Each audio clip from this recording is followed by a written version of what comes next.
Hello and welcome to my review of the Nintendo Entertainment System Mini.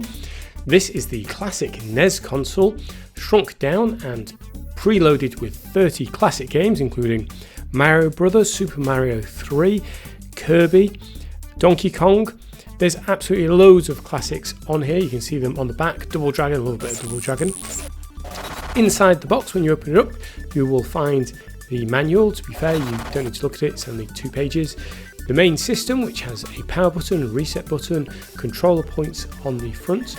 Around the back, you've got HDMI out and DC in. You've got a controller, just one. It's that classic D-pad with the A and B buttons. You also get a HDMI cable and a USB cable to power this, but you'll need to provide a power block.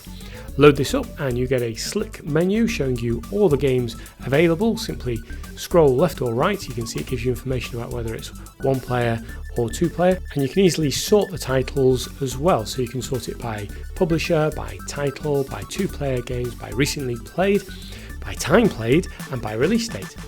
Press a button and you'll be in the game pretty quick. It loads up the main menu. You can see it's boxed so that it fits on the screen nicely. Unfortunately, you do only get 1 controller with this though, so although there are several 2-player games, this being one of them, unless you shell out for an additional controller, you can only play it single player. Press the reset button, you'll be dropped back into the main menu where you can actually save the game in its current state, which is brilliant for these old school games because they are much harder than I remember. You can then quickly scroll down your list and fire up a different game to play.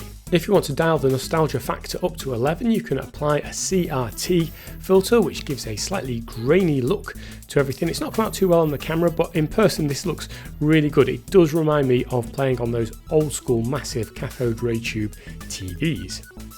The Mini lives up to its name when it comes to the wire. It is a mini wire, it's really short, and that makes you have to sit on the floor in front of the telly. Now that was great when I was 8, but now I'm 38, I could really do with a longer wire to make it a little bit more comfortable. The buttons on the front are nice and tactile, so this little top section doesn't open, it can't be used with any additional cartridges. It's really good fun, it's great if you're feeling nostalgic for the good old days, or maybe you want to introduce your kids into a proper gaming system. I think it's a bit mean that they only include a single controller when this would be a perfect package with 2 controllers, but there you go, if you need a second one, you can buy those separately. I hope you found my short review useful. Thanks for watching.